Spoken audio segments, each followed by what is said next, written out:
ప్రభునందు ప్రియమైన దేవుని బిడ్డలారా,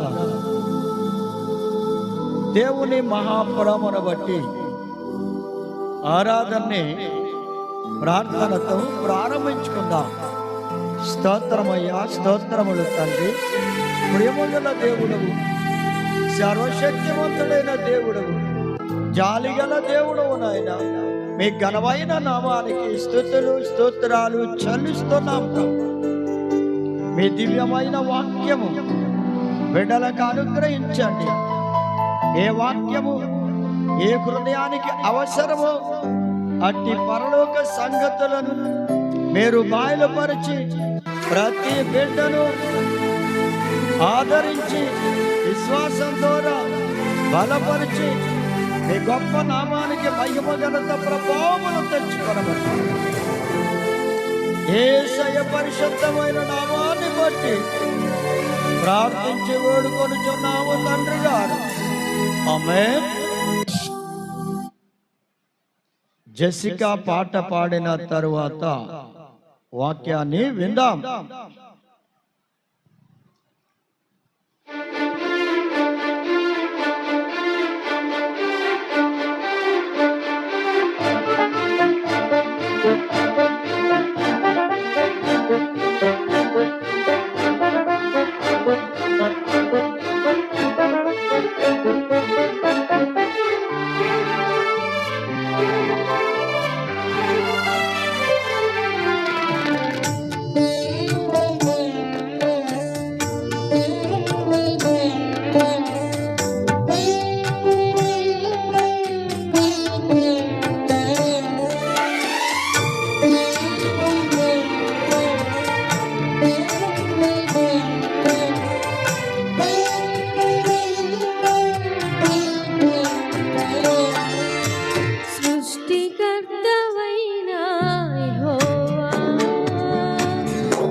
దేవునికి స్తోత్రం. ప్రభునందు ప్రియమైన దేవుని బిడ్డలారా, దేవుని వాక్యాన్ని ధ్యానం చేద్దాం. ఆదికాండం 42వ అధ్యాయం 8వ వచనం. యోసేపు తన సహోదరులను గుర్తుపట్టెను గాని వారు అతన్ని గుర్తుపట్టలేదు. ప్రేమైన దేవుని బిడ్డలారా, యోసేపు ఐగుప్తు దేశమునకు దాసుడుగా అమ్మబడ్డాడు. అమ్మబడిన యోసేపును దేవుడు ఐగుప్తు దేశములో ఒక గొప్ప అధికారినిగా చేశాడు. అధికారినిగా చేస్తే ఆయన దగ్గరకి అతని అన్నలు లేదా అతని సహోదరులు ధాన్యం కొనడానికి ఐగుప్తు దేశానికి వెళ్ళారు. వెళితే యోసేపును వారు చూచారు గాని ఆయన ఎవరో అన్నది వారు తెలుసుకోలేకపోయారు. వారికి ఆయన ఎవరో తెలియలేదు. అంటే ఆయనను వారు గుర్తుపట్టలేదు. ఆయన యోసేపుని వారు తెలుసుకొనలేకపోయారు. అంతగా వారు మర్చిపోయిన వారుగా ఉన్నారు. ప్రియమైన దేవుని బిడ్డలారా, యోసేపు అయితే తన అన్నదమ్ములను గుర్తుపట్టాడు. వీరు నా అన్నలే అని ఆయన ఐడెంటిఫై చేశాడు గాని అన్నలు గుర్తించలేకపోయారు. అన్నలకి యోసేపు ఎవరో ఏమిటో వాళ్ళకి అర్థం కాలేదు. అంటే వాళ్ళకి తెలియలేదు, గుర్తుపట్టలేకపోయారు. ఎన్నాడు ప్రియమైన దేవుని బిడ్డలారా, నీవు కూడా ప్రభు అయిన యేసుక్రీస్తు వారిని ఎవరు అని గుర్తుపట్టలేని స్థితిలో ఉన్నావేమో. యేసు ప్రభువారు లోకమును రక్షించడానికి ఆయన ఈ భూమి మీదకి మానవుడుగా జన్మించి ఆయన ప్రాణాన్ని బలిగా పెట్టి ప్రాణాన్ని అర్పించి రక్తాన్ని చిందించి మానవులను రక్షించడానికి భూమి మీదకి వచ్చిన రక్షకుడు, భూమి మీదకి వచ్చిన మరి ప్రభు అయిన దేవుడు అని నీవు ఇంకా గుర్తుపట్టలేదా? ఆయన ఎవరో అన్న సంగతి ఇంకా గుర్తుపట్టలేదా? ఆయన ఎవరో నీకు ఇంకా తెలియలేదా? సోదరి సోదరుడా, నీ జీవితాన్ని ఒక్కసారి నీవు ఆలోచించుకో. మీరు యేసు ప్రభు ఎవరో అన్న సంగతి మీకు ఇంకా తెలియలేదా? యోసేపు ఎవరో అన్నలకు తెలియలేదు. అంటే వారికి గుర్తుపట్టలేని స్థితిలో ఉండిపోయారు. ప్రభుని మర్చిపోయిన స్థితిలో, ఆయన ఎవరో తెలియని స్థితిలో నీవు ఉంటే నీకు కూడా ఆయన ఎవరో అన్న సంగతి తెలియదు, గుర్తుపట్టలేవు. ఎప్పుడు గుర్తుపడతావు అంటే ప్రియమైన దేవుని బిడ్డలారా, ఆయన నీకోసం ప్రాణాన్నే బలిగా పెట్టాడు. నిన్నే ఎక్కువగా ప్రేమించి తన ప్రాణాన్ని కంటే ఎక్కువగా నిన్ను ప్రేమించాడని నీవు తెలుసుకోగలిగితే ఆయనను గుర్తుపడతావు. లోక రక్షకునిగా గుర్తుపట్టగలుగుతావు. ప్రేమనొద్దావని బిడ్డలారా, అన్నల జీవితములో అనగా యాకోబు యొక్క కుమారులు వీళ్ళందరూ యోసేపు ఎవరో తన తమ్ముడు ఎవరో వారికి తెలియదంట. అంటే అంతగా తెలియని స్థితిలో వారు ఉన్నారు గనుకనే యోసేపును వారు అమ్మివేశారు. యోసేపును వారు అమ్మివేశారండి. ప్రియమైన దేవుని బిడ్డలారా, ఆయన్ను ఎవరో అన్న సంగతి ఇప్పుడు గుర్తు పట్టలేకపోతున్నారంటే అమ్మేశాము, ఆయన ఎవరో మాకు తెలియదు, ఏమైపోయాడో మాకు తెలియదు, ఎక్కడున్నాడో మాకు తెలియదు, అయినా అతని సంగతి మాకెందుకు అనుకున్నారు. కానీ దేవుడు మాత్రం యోసేపును విడిచిపెట్టలేదు. యోసేపును విడిచిపెట్టలేదు. ప్రియమైన దేవుని బిడ్డలారా, ప్రభువు కూడా నిన్ను విడిచిపెట్టలేదు. ఆయన నశించిన దానిని వెదకి రక్షించడానికి ఈ లోకమునకు వచ్చాడు మనుష్య కుమారుడుగా. కనుక ప్రియమైన దేవుని బిడ్డలారా, ఆయన నిన్ను, ఆయనకు నీవు తెలుసు. కానీ నీకే ఆయన ఇంకా తెలియలేదన్నమాట. ఆయన్ని గుర్తుపట్టలేని స్థితిలో ఉన్నావా సోదరి సోదరుడా? ఇంకా ఏ బలహీనతలో ఉన్నావు? ఆయన గుర్తుపట్టలేని బలహీనతలో, ఆయన ఎవరో తెలియని స్థితిలో, ఇంకా నీవే బలహీనతలో, ఏ అవిధేయతలో, ఏ అపవిత్రతలో ఇంకా దాగి ఉన్నావు? ఒక్కసారి నీవు ఆలోచించుకొని, ప్రియమైన దేవుని బిడ్డలారా, ఆయన నన్ను రక్షించడానికి ఈ లోకమునకు వచ్చిన లోక రక్షకుడని నీవు గుర్తిస్తే నీవు ధన్యుడవవుతావు. ఏసేపు అన్నలు గుర్తించకపోయినా ఏసేపని అన్నలను మాత్రం ఆయన గుర్తుపట్టాడు. అన్నలు ఎవరో ఆయనకి తెలిసిపోయారు. వీళ్ళు నా అన్నదమ్ములే అని ఆయన గ్రహించాడు, తెలుసుకున్నాడు. కానీ ఆయనకు తెలుసు వాళ్ళు ఎవరో, వారికి మాత్రం ఆయన ఎవరో తెలియడం లేదు. ఇంకా నీ జీవితంలో యేసు ప్రభు ఎవరో తెలియని స్థితిలో ఉన్నావా సోదరి సోదరుడా? ఒకసారి నీవు కూడా ఆలోచన చేసుకొని ఆయనను గుర్తుపట్టే స్థితికి రావాలి. ఆయన నిన్ను రక్షించేవాడు అన్న సంగతి నీకు అర్థం అవ్వాలి సోదరి సోదరుడా. ఆయన నిన్ను పిలుస్తూనే ఉన్నాడు, నా కుమారుడా, నా కుమార్తె, నీ హృదయాన్ని నాకిమ్ము, నేను నిన్ను రక్షించడానికి సిద్ధంగా ఉన్నానంటున్నాడు ప్రభు. ఆయన ప్రేమ ఎంత గొప్పదో చూడండి. ఆయన కంటే నిన్నెక్కువగా ప్రేమించి నీకోసమే ప్రాణం ఇవ్వాలని ఆయన ఇష్టపడ్డాడు. అంత గొప్ప ప్రేమ కలిగిన వాడు, నిన్ను రక్షించనుద్దేశించిన ప్రభు, ఆ ప్రభు యేసుక్రీస్తు అందరికీ ప్రభు. నీ జీవితాన్ని రక్షించడానికి, నిన్ను ఆయన బిడ్డగా చేసుకొనడానికి, ఆయన రాజ్యాన్ని నీకు అనుగ్రహించడానికి ఆయన ఇష్టపడుతూ ఉన్నాడు. మరి ఇప్పుడు నీవు ఆయన గుర్తుపడితే, ఆయనను గుర్తుపడితే చాలు, ఆయన ఎవరో నీకు తెలిస్తే చాలు, నీవు ధన్యుడవు, ధన్యురాలు అవుతావు. ఆయన రాజ్యములో ప్రవేశిస్తావు, ఆయనతో ఆనందిస్తావు. ఆయన రాజ్యములో ఆయనతో పాటు నీవు కూడా సింహాసనం మీద కూర్చుంటావు. ఆ గొప్ప కృప నీకు ఇవ్వడానికి ఆయన ఇష్టపడుతూ ఉన్నాడు.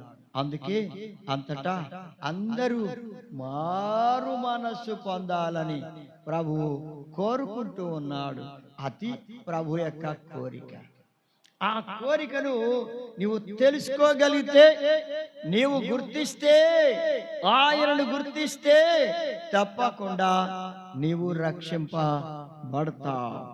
నిన్ను రక్షించడానికి ఆయన ఎంతో ఇష్టపడుతూ ఉన్నాడు.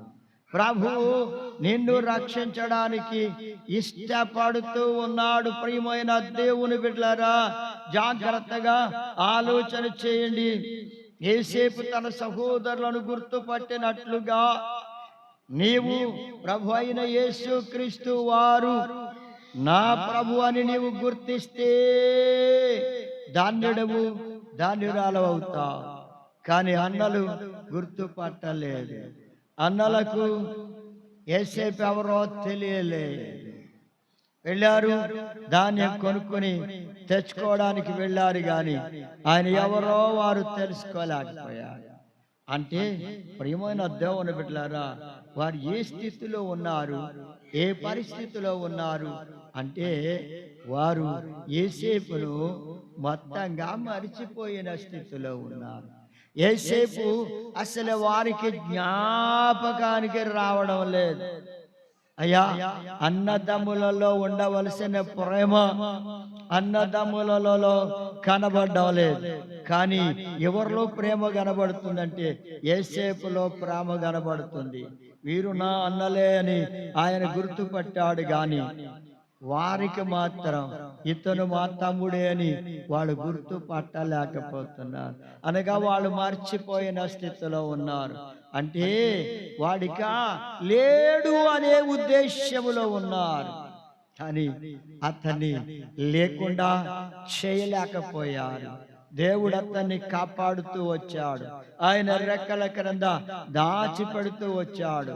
కోడి తన పిల్లలను రెక్కల క్రిందకు చేర్చుకున్నట్లుగా ఆయన కాపాడుతూ యోసేపును ఐగుప్తు దేశములో ఆయన ఇలా మోస్తూ వచ్చాడంటే గద్ద రెక్కల మీద తన పిల్లలను మోసినట్లుగా ఇశ్రాయేలీయులను దేవుడు మోస్తూ వచ్చినట్లుగా యోసేపును మోస్తూ వచ్చాడు. యోసేపును కాపాడుతూ వచ్చాడు. యోసేపుకు తోడై ఉంటూ వచ్చాడు.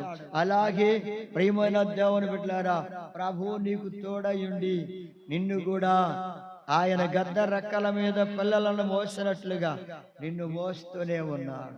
నీవు ఆయన బిడ్డవన్న సంగతి నీవు గ్రహించి ఆయనకిష్టమైన బిడ్డగా, ఆయనకు లోబడిన బిడ్డగా నీవు జీవిస్తూ ఉంటే తప్పకుండా నీవు ప్రభువుని ఎరిగిన బిడ్డగాను, ప్రభువును తెలుసుకున్న బిడ్డగా ఉంటావు.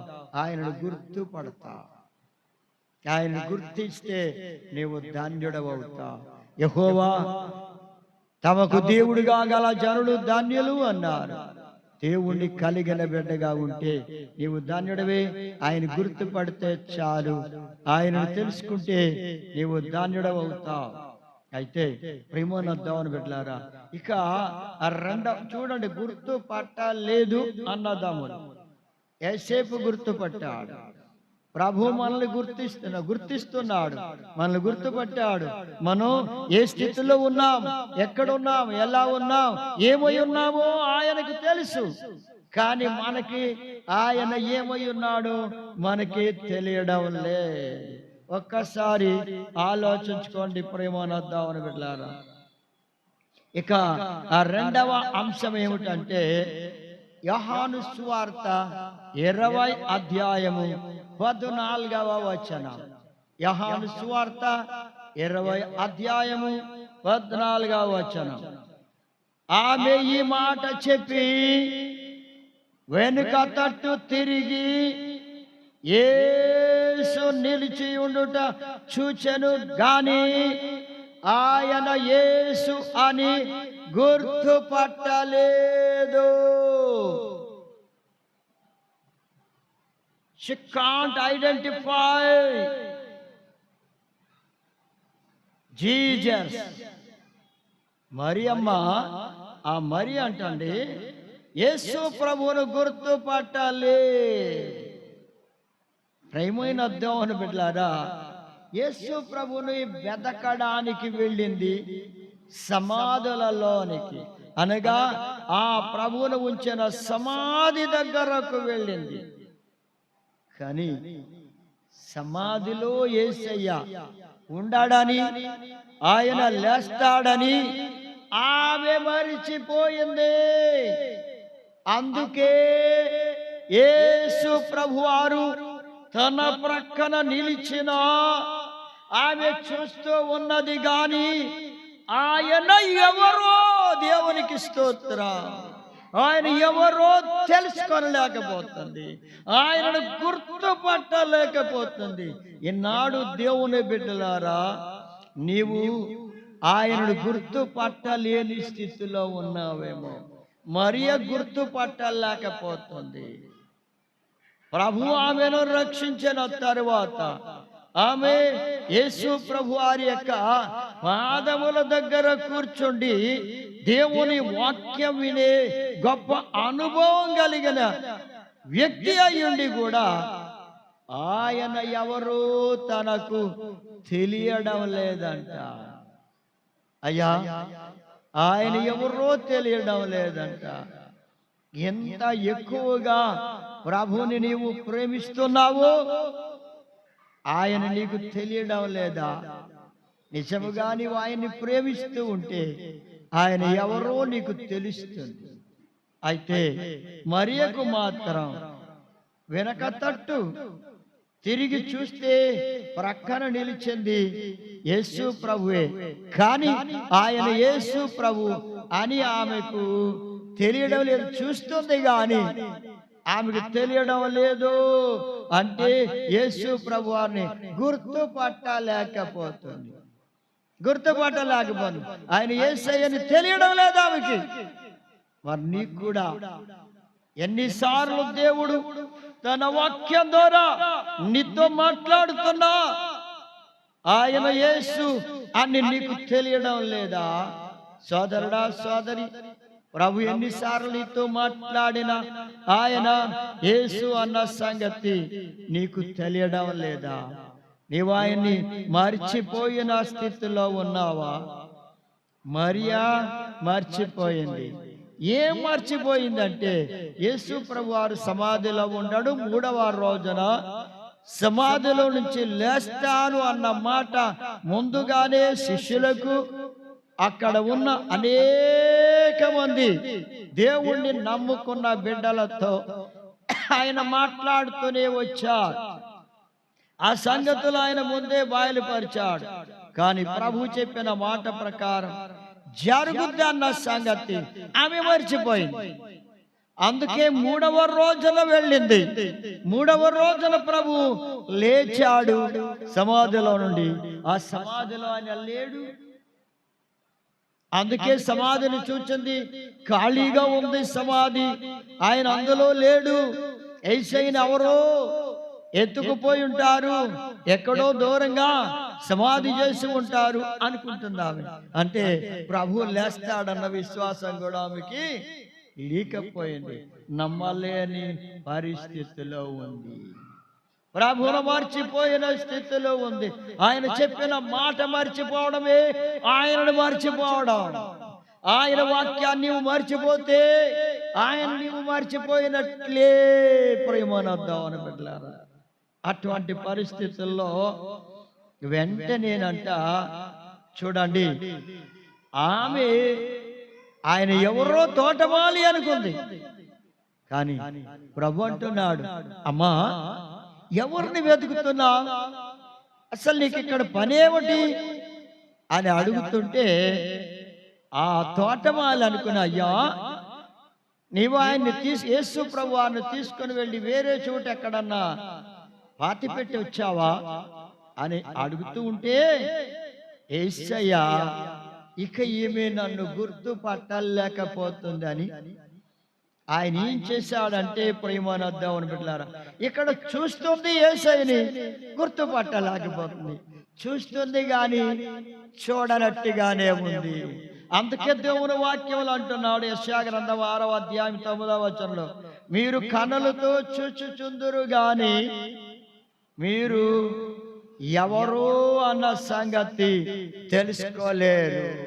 అంటే కన్నులతో చూస్తున్నారు కానీ మీరు చూచింది ఎవరిని చూచారో మీకే తెలియడం లేదు. మీరు గుర్తుపట్టలేకపోతున్నారు. చూచుట మట్టుకు చూచుదురు గాని మీకు తెలియదు. వినుట మట్టుకు విందురు గాని మీరు వినక యుందురు. ఇక్కడ చూచుట మట్టుకు చూస్తుంది కానీ చూడకుండానే ఉన్నట్టుంది. ఆయన ఎవరో ఆమె చూడలేకపోతుంది. ఆయన ఎవరో తెలుసుకోలేకపోతుంది. ఆయన ఎవరో అన్న సంగతిని గుర్తుపట్టలేకపోయింది యేసు ప్రభు అని. అయితే ఇక ప్రభు ఆమె గుర్తుపట్టలేకపోవడం చూచి ఆయన జాలిపడి ఏమన్నాడంటే, మరియా అని పేరు పెట్టి పిలిచాడు. ఇలా పిలిచే పిలుపు మరి ఎవరు పిల్లవారు? ఆమెను ఎప్పుడు కూడా యేసు ప్రభు వారు మరియా అని పిలిచేవారు. ఆ పిలుపు మరియాని ఆయన స్వరముతో మాట్లాడుతుంటే ప్రభువు స్వరమును గుర్తుపట్టింది. ఇప్పుడు మరియా అని పేరు పెట్టి పిలిస్తే ఇలా ఆమెను ఎవరు అలా పిలిచేవారు కాదు, అంత చక్కగా మరియా అని పిలిచేవారు ప్రభు. ఆ పిలుపు ఆమెకు జ్ఞాపకం వచ్చింది. దేవుని బిడ్డలారా, నా కుమారుడా, నా కుమార్తె అని ప్రభు నిన్ను పిలుస్తున్నప్పుడు ఆయన స్వరము నీకు గుర్తు రావాలి. ఆయన స్వరము నీకు గుర్తు రావాలి. ఆయన పిలుపును నీవు గుర్తుపట్టాలి. ఆయనే నన్ను పిలుస్తున్నాడని, ఈయన యేసయ్యే నన్ను పిలుస్తున్నాడు. ఇలా నన్ను ఎవరు పిలవరు, ఆయనే పిలుస్తారు. నన్ను పిలిచేది ఆ ప్రభు ఒక్కడే అని నీవు గ్రహిస్తే తప్పకుండా ఆయన యేసయ్యను గుర్తుపడతా. ఇప్పుడు మరియా గుర్తుపట్టడానికి కారణం అదే. మరియాని ప్రభు పిలిచిన పిలుపు ఆమె గుర్తుపట్టింది. గుర్తుపట్టి ఏమనంటుంది తెలుసా? రబ్బోని, బోధకుడా. వెంటనే ఏమంది? అయ్యో యేసయ్యా, బోధకుడా, రబ్బోని అని పిలుస్తుందండి. ఆయనను గుర్తుపట్టింది. యేసయ్యను ఆయన పిలిచిన పిలుపుతో గుర్తుపట్టింది. ప్రభు నిన్ను పిలుస్తున్నాడు. ఆ పిలుపును బట్టి నీవు ఆయన గుర్తిస్తే నీవు కూడా ధన్యుడవవుతావు, ధన్యురాలవవుతావు. ప్రభు నిన్ను పిలుస్తున్నాడు. ఎందుకో తెలుసా? నిన్ను ఆశీర్వదించడానికి, ఆశీర్వాదమునకు కారణంగా సిద్ధపరచడానికి, నిన్ను ఆశీర్వదించడానికే పిలుస్తున్నాడు. ప్రభు యొక్క పిలుపు. యేసేపును పిలిచిన దేవుడు యేసేపును ఆశీర్వదించాడు. అలా నిన్ను కూడా పిలుస్తున్నాడు. ఆయన నిన్ను ఆశీర్వదించడానికి. మరియను పిలిచిన దేవుడు మరియను ఆశీర్వదించడానికి. మరియ జీవితములో యేసు ప్రభు వారిని చూచి కూడా గుర్తుపట్టలేని స్థితిలో ఉండగా ఆయన మరియాని పిలిచి ఆయన ఎవరు అన్న సంగతి ఆమె తెలుసుకునేలా పిలిచాడు. ఆయన పిలుపు, ఆయన పిలుపులో ఉన్న గొప్ప మధురము, ఆయన పిలుపులో ఉన్న గొప్ప స్వరములో ఉన్న ఆ గొప్ప గాంభీర్యము, ఆ స్వరములో ఉన్న మాధుర్యతను నీవు గుర్తించగలిగితే, ఆ మెల్లనైన స్వరముతో నిన్ను ఆయన పిలుస్తూ ఉంటే నీవు లోబడితే గుర్తుపట్టగలవు. ఆయన మాటకు లోబడితే, ఆయన మాటకు విధేయత చూపితే ఆయన యేసయ్యని నీవు గుర్తుపట్టగలుగుతావు. చివరికి మరియా గుర్తుపట్టగలిగింది. దేవునికి స్తోత్రం. నీవు కూడా పడితే ధన్యుడవు, ధన్యురాలు అవుతావు. ఇక మూడవ అంశం ఏమిటంటే యోహాను సువార్త 21వ అధ్యాయము 4వ వచనం. ఇక్కడ సూర్యోదయమగుచుండగా యేసు దారిని నిలిచెను. అయితే ఆయన యేసు అని శిష్యులు గుర్తుపట్టలే. ఇక్కడ చూడండి,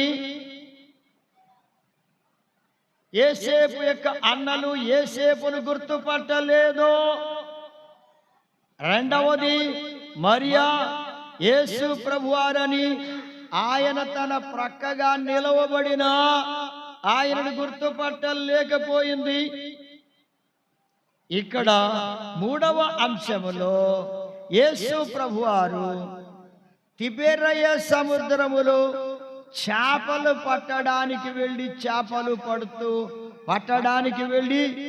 చేపలు పడుతున్నారు ప్రయాసపడి. ఒక్క చేప కూడా ఆ రాత్రంతా పట్టలేకపోయారు. వాళ్ళు ఎంత నేర్పరులైనా ఒక్క చేప కూడా వాళ్ళ పట్టలేదు. ఒకవేళ నేను చాలా తెలివైన వాడిని, తెలివైన దానిని అనుకుంటున్నావేమో సోదరి సోదరుడా, నీ తెలివి, నీ జ్ఞానము ఎందుకు ఉపయోగపడదు. దేవుని ముందు నీ తెలివి, నీ జ్ఞానం ఎందుకు ఉపయోగపడదు. వాళ్ళెంతో జ్ఞానులం కదా, ఎంతో చేప పడతాం, చేప సంచరించే ఆ స్థలాలన్నీ మాకు తెలుసు అనుకున్న వాళ్ళు ఆ రాత్రంతా చేపలు పట్టడానికి ప్రయాసపడిన ఒక్క చేప కూడా పట్టలే. అలాంటి పరిస్థితుల్లో ఆ సముద్రపు ఒడ్డుకి, తిబెరయ సముద్రపు ధరిని ప్రభువు నిలిచాడు. ఏ సమయంలో నిలిచాడంటే వాళ్ళ దగ్గరకు వచ్చాడు సూర్యోదయమగుచుండగా. అయ్యా, నీవే స్థితిలో ఉన్నా అప్పటి వరకు వాళ్ళు చీకట్లో ఉన్నారు, అప్పటి వరకు ఆ సముద్రములో చేపలు పడుతూ ఉన్నారు.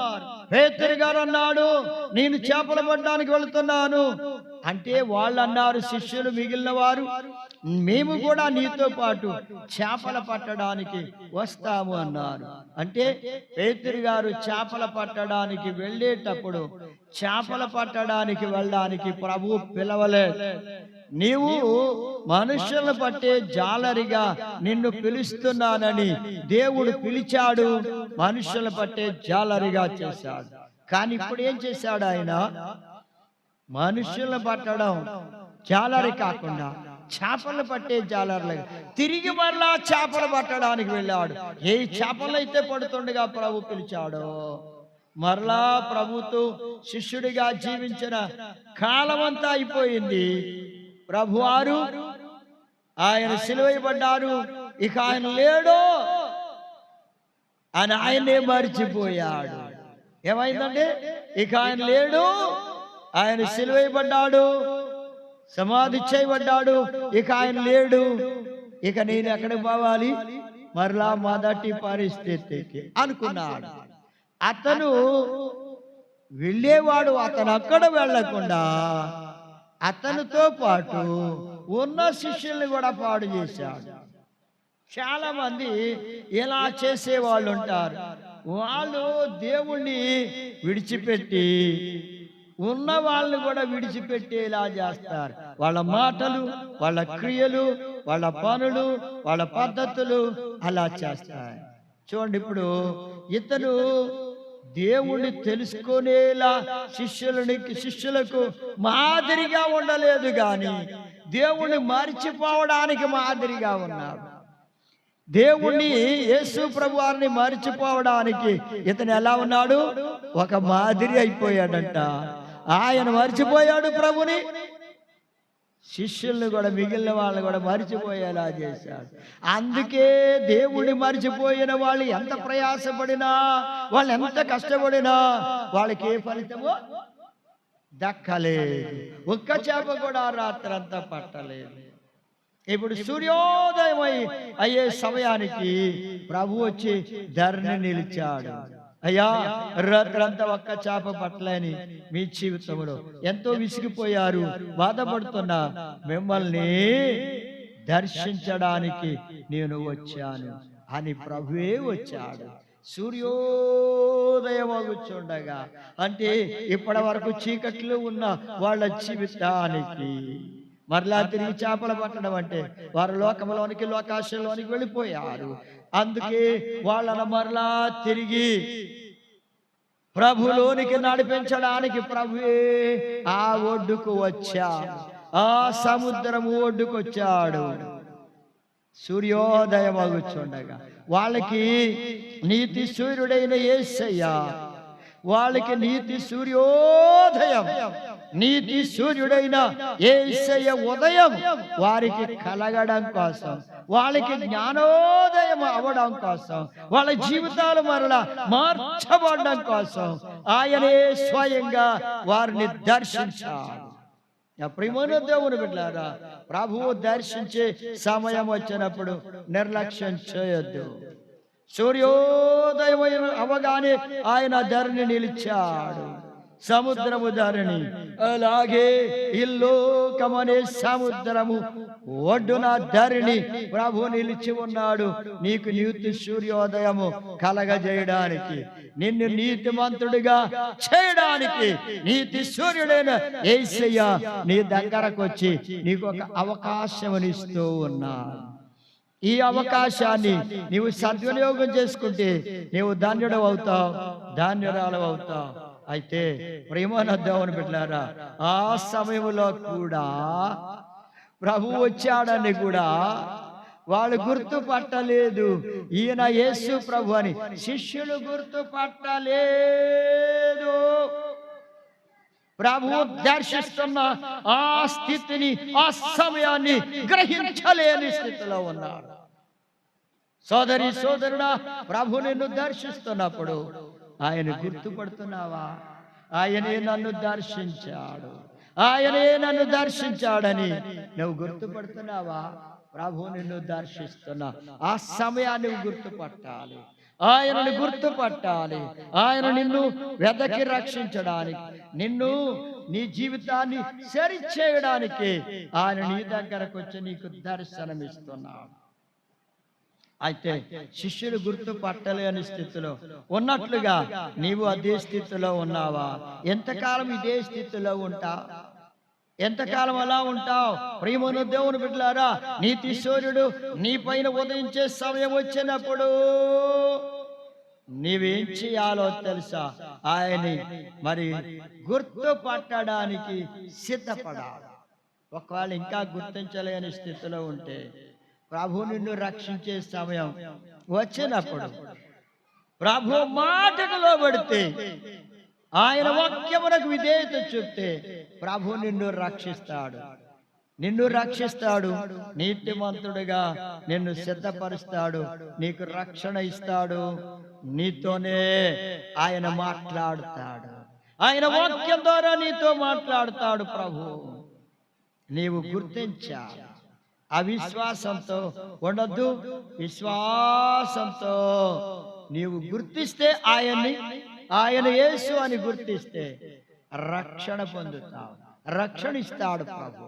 ఈ గొప్ప రక్షణ నీవు పొందడానికి సిద్ధపడాలి. రక్షణ పొందకుండా ఎంతకాలం అశ్రద్ధ చేస్తావు?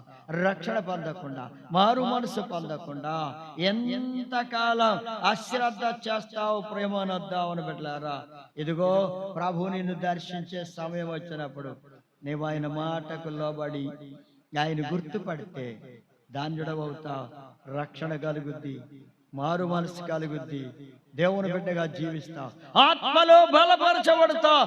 పేతురు గారు, శిష్యులందరూ గుర్తుపట్టడానికి చాలా సమయం పట్టింది, చాలా సమయం పట్టింది. వాళ్ళు గుర్తుపట్టారు. చివరిగా జాగ్రత్తగా ఆలోచన చేయండి. మరి ఇంకా చూడండి, ప్రభు అంటున్నాడు అక్కడ 21వ అధ్యాయం యోహాను సువార్త 5వ వచనంలో, పిల్లలారా. ఏమండి పిల్లలారా అని పిలుస్తున్నాడంటే ఎవరు పిలుస్తారు? తండ్రి తప్ప ఎవరు పిలుస్తారు? ఈ తండ్రినే మర్చిపోయిన పిల్లలండి. ఈనాడు ప్రేమను దేవుని బిడ్డలారా, ఆత్మీయ తండ్రిని కూడా మర్చిపోయిన పిల్లలు చాలా మంది ఉంటున్నారు. తండ్రిని మర్చిపోయిన పిల్లలు. అందుకే పిల్లలారా, భోజనమునకు మీ వద్ద ఏమైనా ఉన్నదా అని అడిగితే వాళ్ళు ఏమని చెప్తున్నారు? సమాధానం ఏమని వచ్చింది? లేదు. ఏమి లేదు? భోజనం వారి దగ్గర లేదు, తినడానికి భోజనం వారికి లేదు. ఎందుకో తెలుసా? రాత్రంతా ప్రయాసపడిన ఒక్క చేప కూడా వాళ్ళు పట్టలేనప్పుడు వాళ్ళ దగ్గర భోజనం ఎక్కడి నుంచి వస్తుందండి? భోజనం లేని వారిగా ఉన్నారు. వాళ్ళ స్థితి ఎంత దీన స్థితికి వచ్చింది అంటే, వాళ్ళు ఏమీ లేని వారిగా అయిపోయారు. అయ్యా, దేవుని కృపను పొందకుండా తప్పిపోయే స్థితికి వచ్చావేమో ఒక్కసారి ఆలోచించుకో. శిష్యులు తప్పిపోయిన స్థితికి వచ్చారు. వారు తప్పిపోయారు ప్రభులో నుండి. ప్రభువును గుర్తుపట్టలేకపోతున్నారు. ఆయన ఎవరో తెలుసుకోలేని స్థితిలో ఉన్నారు. తప్పిపోయిన స్థితి. నీవు కూడా తప్పిపోయిన స్థితిలో ఉన్నావు, గుర్తుపట్టలేని స్థితిలో ఉన్నావు. లేదు అంటున్నారు వాళ్ళు, భోజనం లేదంట. అయ్యా అయ్యా, వారు నిజంగా వారి దగ్గర ఏమీ లేదు గనుక వాళ్ళు లేదని చెప్తున్నారు. నీవు కూడా దేవుడిచ్చిన కృపను పోగొట్టుకొని లేదనే సమాధానం నీ దగ్గర నుంచి, శిష్యుల దగ్గర నుండి వచ్చినట్లుగా నీ దగ్గర నుండి కూడా వస్తుందేమో. రక్షణ పొందలేదా? బాప్తిసం పొందలేదా? లేదా? లేదు. ఇంకా పొందలేదు, ఇంకా రక్షణ పొందలేదు, ఇంకా బాప్తిసం పొందలేదు, ఇంకా పరిశుద్ధాత్మను పొందలేదు. అయ్యా, ఇంకా నా జీవితంలో సమాధానం పొందలేకపోయాను అంటూనే ఉన్నావా? లేదు, నాకు నా మనసులో శాంతి లేదు, నా జీవితంలో శాంతి లేదు, సమాధానం లేదు, అయ్యా నేను ఇంకా పొందలేదు అంటూనే ఉన్నావా? ఇంతకాలం ఇలా అశ్రద్ధ చేస్తావు ప్రేమానద్దావు అని బిడ్డలారా. అవుననే సమాధానం నీ దగ్గర నుండే రావాలి. ఉందయ్యా అని సమాధానం ఏది లేదు కదా వాళ్ళ దగ్గర. నీవు కూడా అదే స్థితిలో ఉన్నావేమో. అవుననే సమాధానం రావాలి నీ దగ్గర నుండి. ఎప్పుడు వస్తుంది? ఆయన మాటకు లోబడితే సమాధానం వస్తుంది. చూడండి, ఇప్పుడు ప్రభు అన్నాడు 21వ అధ్యాయం యోహాను సువార్త 6వ వచనంలో అన్నాడు, మీరు దోనె కుడి ప్రక్కన వల వేయండి మీకు దొరుకునని లేదన్నారు కదా. వాళ్ళ దగ్గర ఏమి ఆహారం లేదన్నారు కదా. దోనె కుడి ప్రక్కని వల వేయండి మీకు చేపలు దొరుకుతాయన్నారు. ఎంత గొప్ప దేవుడు అండి. ఇప్పుడు వాళ్ళు ఏం చేశారు? ప్రభు ఎవరు? రాత్రంతా మేము చేపలు పట్టామండి అయ్యా, మీరు దోనె కుడివైపున వెయ్యండి అంటున్నారు, కుడి ప్రక్కన వేయండి అంటున్నారు. కుడి ప్రక్కన, ఎడమ ప్రక్కని, ముందు వెనుక, నలుప్రక్కల దోనె చుట్టూరు సముద్రమంతా తిరిగి వేసారిపోయాం. వేసాం వలలు. ఎన్నిసార్లు వలలు వేసినా, ఏ దిక్కు వైపు వేసినా, ఏ వైపుకు వేసినా, ఏ ప్రక్కన వేసినా, అన్ని ప్రక్కల మేము వలలు వేసాం. ఏం ప్రయోజనం లేదు. ఏమి ప్రయోజనమో లేదు. ఇప్పుడు ఏం చేస్తున్నారు? ప్రభువు చెప్పినట్లు ఇంకెందుకయ్యా అని అనలేదు వాళ్ళు. ప్రభువు చెప్పినట్టు అలాగు చేసిరి. వారు అలాగు చేసిరి. ఎవరు చెప్పినట్లు? యేసు ప్రభు వారు చెప్పినట్లుగా. ఆయన ఎవరో ఇంకా వాళ్ళకి తెలియలేదు. వారి కన్నులు మూయబడి ఉన్నాయి. అవును ప్రియమైన దేవుని బిడ్డలారా, ఇంకా నీ మనోనేత్రములు మూయబడి ఉంటే నీకు కూడా ఆయన ఎవరో తెలియదు. ఇప్పుడు వాళ్ళు ఇంకా మూయబడిన స్థితిలో ఉన్నారు కన్నులు. ఇప్పుడు దోనె కుడి ప్రక్కన వలవేయమని ప్రభు చెప్తే అలా చేయడానికి ఇష్టపడి అలా చేశారు. చేయగానే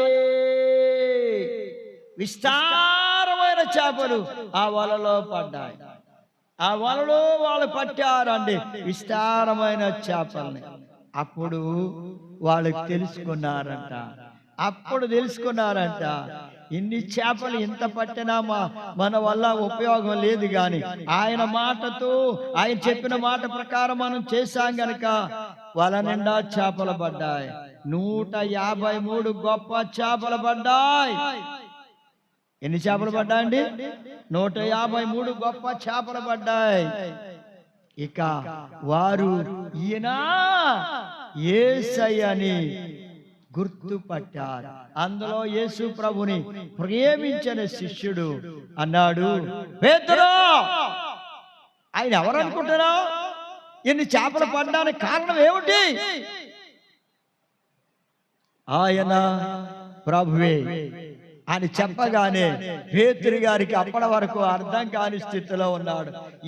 అంటే ఆయన ఎలా ఉన్నాడంటే వస్త్రహీనుడిగా ఉన్నాడంట, గోచి పెట్టుకుని ఉన్నాడు.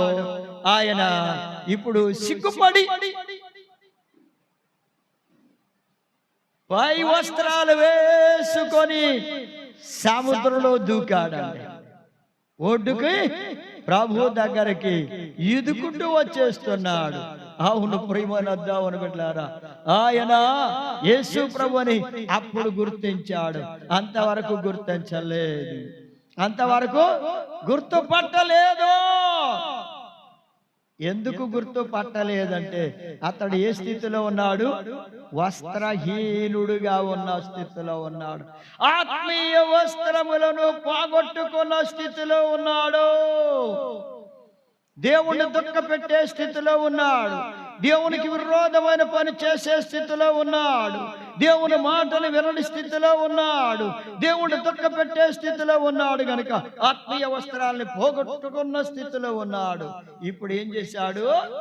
ప్రభు అని తెలుసుకునే శిష్యుడు ద్వారా, ప్రభువును ప్రేమించిన శిష్యుల ద్వారా తెలుసుకొని వెంటనే సిగ్గుపడి తన స్థితిని తాను గ్రహించాడు. అయ్యో నేను వస్త్రహీనుడిగా ఉన్నానని గ్రహించాడు. అయ్యో నేను బలహీనుడిగా ఉన్నాను, దేవుని దుఃఖ పెట్టే స్థితిలో ఉన్నాను, దేవునికి విరోధమైన జీవితం జీవించాను, అయ్యో నేను పాపంలో ఉన్నాను, నేను మోసంలో ఉన్నానని గుర్తించాడు. తన స్థితిని తాను గ్రహించాడు. మరి నీవు కూడా గ్రహిస్తే ధన్యుడవుతావు, ధన్యురాలవుతావు. వెంటనే ఏం చేశాడు తెలుసా? ప్రభు దగ్గరకు వెళ్ళడానికి పై వస్త్రం వేసుకున్నాడు, ఆత్మ వస్త్రాన్ని ధరించుకున్నవాడై ఏం చేశాడు? ఇప్పుడు ఈదుకుంటూ వస్తున్నాడు. ఎక్కడ ఈదుతున్నాడు? సముద్రములో. నీవు కూడా ప్రభు దగ్గరికి రావాలంటే ఎక్కడ బలహీనమైపోయావో ఆ స్థితిలో నుంచి లేవాలి. ఎక్కడ పడిపోయావో ఆ పడిపోయిన స్థితిలో నుంచి లేచి ప్రభు దగ్గరికి రావాలి. ఎల్లోకమనే సముద్రములో ఈదుకుంటూ ప్రభు కొరకు జీవిస్తూ, ప్రభువు కొరకు జీవిస్తూ, ప్రభువు కొరకు జీవిస్తూ, ప్రియమైన దేవుని బిడ్డలారా, ప్రభు దగ్గరికి ఈదుకుంటూ రావాలి. ఈ లోకములో శోధనైనా, శ్రమలైనా, బాధలైనా, కష్టమైన ఏదోనో అలాగే మనం ప్రభు యొద్దకు వస్తే తప్పకుండా ధాన్యుడమవుతాం, ధాన్యులమవుతాం. చూడండి, అలాంటి వారి కొరకు వారు ప్రభువును గుర్తించిన తరువాత వారి కోసం ఏం చేశాడో తెలుసా? ప్రభు ఒడ్డున 9వ వచనం ఏమన్నాడంటే, ప్రభు సిద్ధపరిచిన ఆహారమును వారు చూచారు. ప్రభు తన ప్రేమ ఎంత గొప్పదో చూడండి. తన శిష్యులకు వెల్లడి చేశాడు. నిప్పుల మీద చేపలను, రొట్టెలను ఉంచాడు. వాళ్ళేమో ఆహారం లేదన్నారు. ఆహారము లేని వారికి ఆహారమును దయచేయడానికి వచ్చిన ప్రభు, ఆత్మ సంబంధమైన ఆహారమునిచ్చేవాడు, ఆత్మను బలపరిచేవాడు, ఆత్మీయ ఆహారమును అనుగ్రహించే యేసయ్య వారికి నిప్పుల మీద రొట్టెలోను అలాగే చేపలను ఉంచాడు. అవన్నీ చూచారు. ఆ ఆహారం తిని వాళ్ళు బలపరచబడాలని ప్రభు వాళ్ళని బలపరచడానికి ఆహారమును సిద్ధపరిచాడు. దేవుడు తన దాసుని ద్వారా దేవుని వాక్యం అనే ఆహారాన్ని మీకు సిద్ధపరిచేది ఎందుకో తెలుసా? మిమ్మల్ని బలపరచడానికి, మీ జీవితాలు మార్చబడ్డానికి, మీరు ప్రభులో ఎదగడానికి, యేసు ప్రభువారిని గుర్తుపట్టడానికి, ఆయన ఎవరో తెలుసుకోవడానికి ప్రభు తన వాక్యమనే ఆహారం ద్వారా మిమ్మల్ని బలపరచడానికి, మిమ్మల్ని ధైర్యపరచడానికి, ఆత్మలో బలపరచడానికి, ఆత్మీయ యాత్ర చేయడానికి దేవుని వాక్యమనే ఆహారాన్ని మీకు అందించి బలపరుస్తూ ఉన్నాడు. ఇప్పుడు మనం 3 విషయాలు విన్నాం. ఒకటి, యేసేపును అన్నలు గుర్తుపట్టలే. ఆ రెండవది, మరియా యేసు ప్రభువారని గుర్తుపట్టలేకపోయింది. అలాగే శిష్యులు కూడా యేసు ప్రభువారని ఆయన గుర్తుపట్టలేకపోయారు. వారి స్థితిని వారు గుర్తించిన తరువాత, వారు ఏ బలహీనతలో ఉన్నారో అది గ్రహించుకుని ఒప్పుకున్న తరువాత ప్రభువుని గుర్తించగలిగారు, గుర్తుపట్టారు, ఆయన తెలుసుకున్నారు. అలా నీవు కూడా నీ బలహీనతలను ప్రభు దగ్గర ఒప్పుకొని మరి విడిచిపెట్టి ప్రభువుని గుర్తుపట్టి ఆయన బిడ్డగా జీవించడానికి దేవుడు తన కృప మీకు అనుగ్రహించును గాక. ఆమేన్. ప్రార్థన చేసుకుందాం. స్తోత్రం తండ్రి, పరిశుద్ధుడు నాయన, నా గొప్ప దేవుడు నాయన, ఇది మీ దివ్యమైన ప్రేమ నాయన. మీ వాక్యమును దీనదాసుడైన నాకు మీరు ఇచ్చినందుకే స్తోత్రాలు. నీ బిడ్డలకు పంచడానికి, అందించడానికి మీరు అనుగ్రహించిన ఈ వాక్యమును బట్టి మిమ్మల్ని స్తుతిస్తున్నాం ప్రభువా. నీ బిడ్డలందరూ మీ వాక్యాన్ని విన్నారు, వారి హృదయాల్లో భద్రం చేసుకొని మీ కొరకు నమ్మకమైన బిడ్డలుగా, మిమ్మల్ని గుర్తుపట్టిన బిడ్డలుగా జీవించడానికి సిద్ధపరచమని యేసయ్య పరిశుద్ధ నామమును బట్టి ప్రార్థించి వేడుకొనుచున్నాము. ఆమేన్. మన తండ్రి అయిన దేవుని ప్రేమ, ప్రభు అయిన యేసుక్రీస్తు వారి కృప, పరిశుద్ధాత్మ అన్యోన్య సహవాసం కూడి వచ్చిన బిడ్డలందరికీ సదాకాలంతో నడిపించునుగాక. ఆమేన్, ఆమేన్.